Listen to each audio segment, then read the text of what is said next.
بسم الله الرحمن الرحيم فقل تعالوا ندعو أبناءنا وأبناءكم ونساءنا ونساءكم وأنفسنا وأنفسكم ثم نبتهل فنجعل لعنة الله على الكاذبين صدق الله مولانا العظيم. السلام علیکم ورحمۃ اللہ وبرکاتہ. وعلیکم السلام ورحمۃ اللہ تعالیٰ وبرکاتہ. بلند آواز سے پڑھیں صلاۃ والسلام علیک یا رسول اللہ. صلاۃ والسلام علیک یا رسول اللہ. صلاۃ والسلام علیک یا حبیب اللہ. صلاۃ والسلام علیک یا حبیب اللہ. صلاۃ والسلام علیک یا نبی اللہ. صلاۃ والسلام علیک یا نبی اللہ. وعلی آلک وعلی آلک واصحابک واصحابک یا حبیب اللہ یا حبیب اللہ. صلی اللہ تعالی صلی اللہ علیہ وسلم. لا الہ الا اللہ نستغفر اللہ نسألک الجنہ ونعوذ بک من النار. نویت سنت الاعتکاف. کل کے درس میں ایک آیت پاک کا ترجمہ میں نے بیان کیا تھا اور آج اس کی تفسیر سے انشاءاللہ تعالیٰ گفتگو کا آغاز کرتے ہیں. اللہ رب العزت نے فرمایا یا ایھا الذین آمنوا ادخلوا فی السلم کافۃ ولا تتبعوا خطوات الشیطان انہ لکم عدو مبین. اے ایمان والو پورے اسلام میں داخل ہو جاؤ اور شیطان کی پیروی مت کرو، اس لیے کہ شیطان کھلا ہوا دشمن ہے. اس آیت کا شان نزول یہ ہے کہ کچھ لوگ ایمان قبول کر چکے، ایمان لے آئے، لیکن پچھلی شریعت کی کچھ باتوں پر عمل کرنا انہوں نے نہیں چھوڑا. حضرت عبداللہ بن سلام اور ان کے جو ساتھی تھے، جیسے وہ سنیچر کے دن کا احترام کرتے،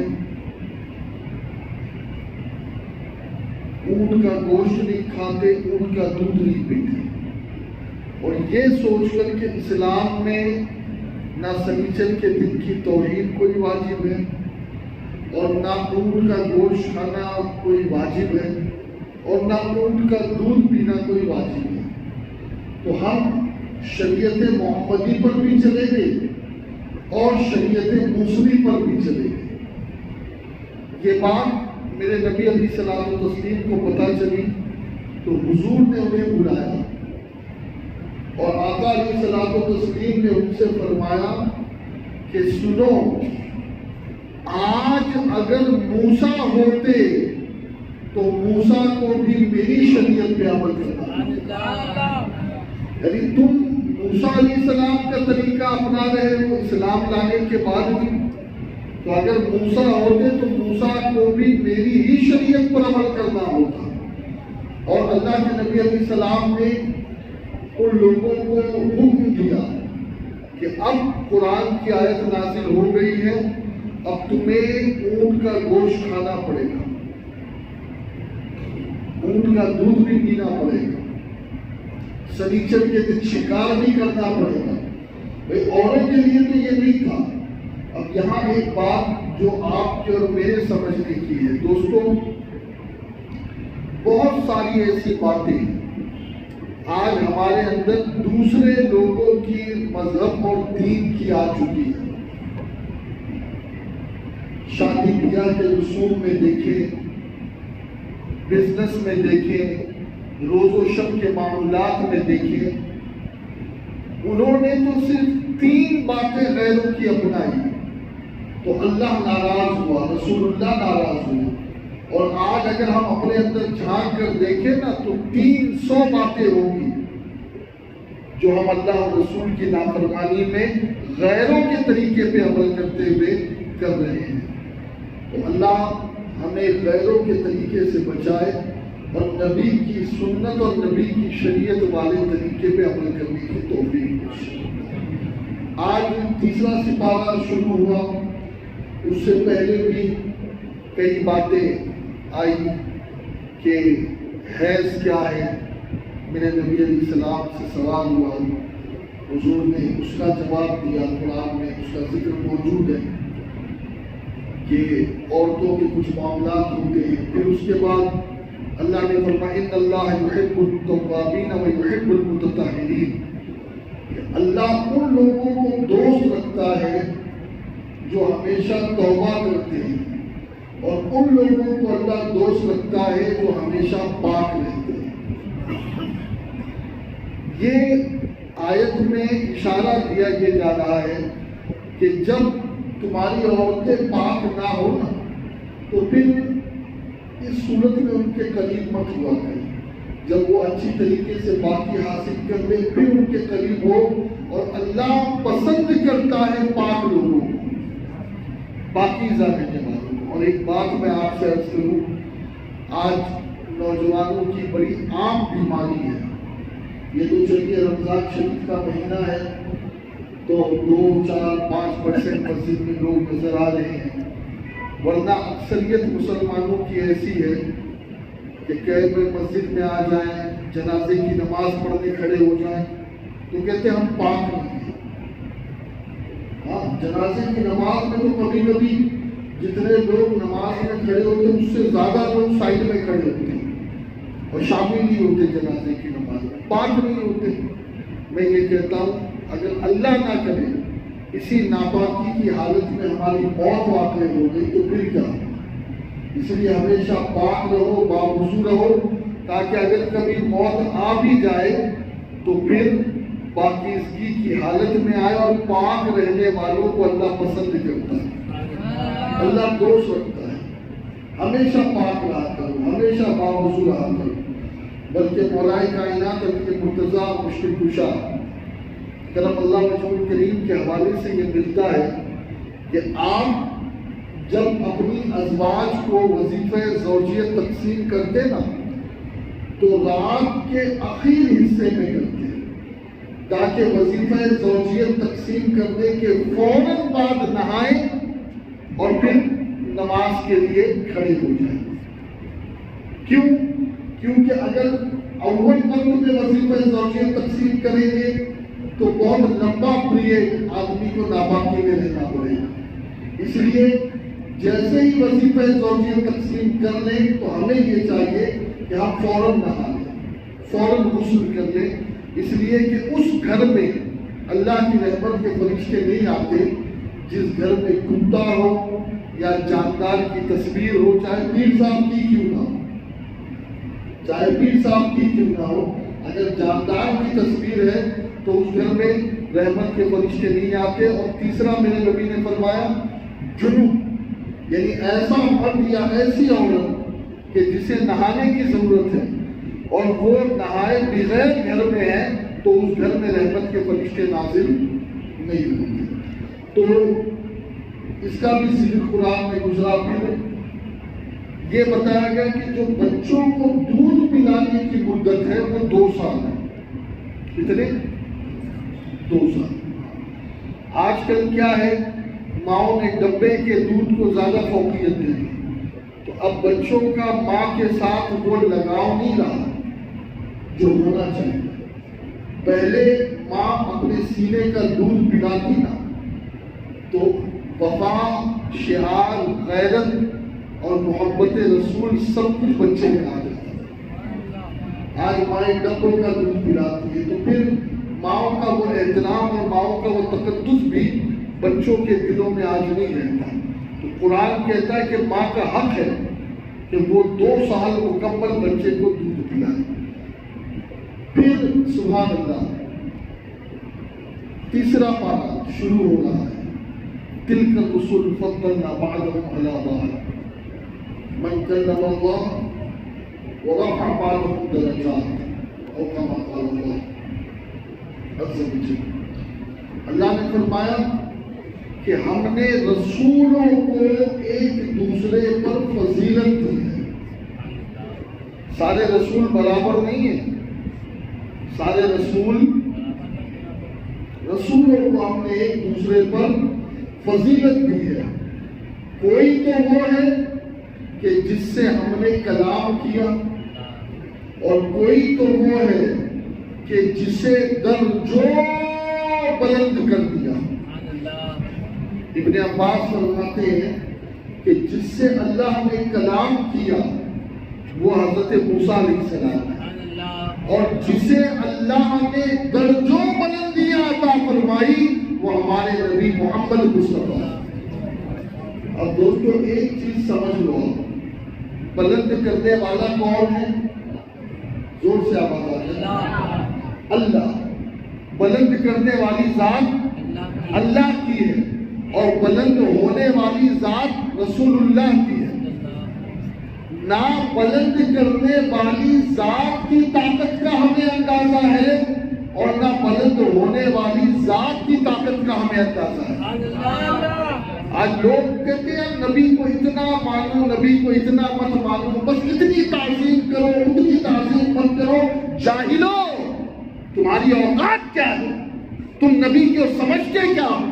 نبی کے بارے میں تمہارا ادراک کیا ہے؟ ارے وہ رب جس کے بارے میں کہے کہ میں رب ہو کر جسے میں نے 1 2 3 4 مرتبے نہیں بلکہ درجوں جسے میں نے بلندیاں عطا کی ہے وہ میرا محبوب ہے. وہ میرا محبوب ہے. اور سنیں، ایک جگہ قرآن میں اللہ نے کہا وَلَفَعْنَا لَكَ ذِكْرَكَ، اے محبوب ہم نے آپ کے لیے آپ کے ذکر کو بلند کیا. آپ کے لیے آپ کے ذکر کو بلند کیا. دیکھیے 2 ذکر ہیں، ایک ہے اللہ اللہ اللہ اللہ اللہ کہنا، اور ایک ہے یا نبی سلام علیکم، یا رسول سلام علیکم، یا حبیب سلام علیکم، صلوات اللہ علیہ. ایک ہے سبحان اللہ، الحمدللہ، ماشاء اللہ، لا الہ الا اللہ. ایک ہے محمد رسول اللہ. ایک ہے مصطفیٰ جان رحمت پہ لاکھوں سلام، شمع بزم ہدایت پہ لاکھوں سلام. کچھ لوگ کہتے ہیں بس اللہ کا ذکر کرو، یہ مسجد اللہ کے ذکر کے لیے ہے، وہ نادان ہے. قرآن میں اللہ نے کہا اے محبوب ہم نے آپ کے لیے آپ کے ذکر کو بلند کیا. جبریل آیا، آقا نے کہا جبریل کیا مطلب ہے؟ جبریل عرض کرتے اللہ یہ چاہتا ہے کہ جہاں جہاں اللہ کا نام لیا جائے وہی آپ کا بھی نام لیا جائے. یہ مسجد صرف اللہ کا نام لینے کے لیے نہیں ہے، یہ مسجد رسول اللہ کا نام لینے کے لیے ہے. آپ دیکھیں نا اذان میں بھی اشہد ان لا الہ الا اللہ اور پھر اشہد ان محمد رسول اللہ. تکبیر ہوتی ہے، تکبیر میں بھی رسول اللہ کا ذکر ہے. بلکہ سلام اس وقت تک کوئی نہیں پھیرتا جب تک کہ نماز کے اندر کہتا نہیں ہے السلام علیکہ ایھا النبی ورحمۃ اللہ وبرکاتہ. حضور کے ذکر سے کتنا بھاگو گے، کہاں بھاگو گے؟ ہاں ایک شرط ہے، ایک چیز ہے، وہ بے ایمان ہو جائے، وہ ہندو بن جائے یا کوئی اور دھرم اختیار کر لے، تب تو اسے حضور کے ذکر سے چھٹکارا ہے. لیکن اگر وہ مسلمان ہے تو نبی کا ذکر ہر جگہ ہے. ابھی تو جنازہ جب پڑھے گا نا تو جنازے میں بھی نبی پہ درود و سلام پڑھنا پڑے گا، اور جب قبر میں جائے گا تو قبر میں بھی سوال نبی کے بارے میں ہوگا. نبی کا ذکر کہیں نہیں چھوٹ سکتا. نبی کے ذکر سے کبھی مومن تو بھاگ ہی نہیں سکتا. بلکہ اعلیٰ حضرت کیا کہتے ہیں کہ ذکر خدا، حضور کا ذکر اور نبی کا ذکر ایک ہی ہے. حضور کا ذکر اور نبی کا ذکر الگ الگ. ذکر خدا جو ان سے جدا چاہو نجدیو واللہ ذکر حق نہیں کنجی سفر کی ہے. یہ تو جہنم میں لے جانے والی کنجی ہے جو آدمی یہ سمجھے کہ اللہ کا ذکر الگ ہے اور رسول اللہ کا ذکر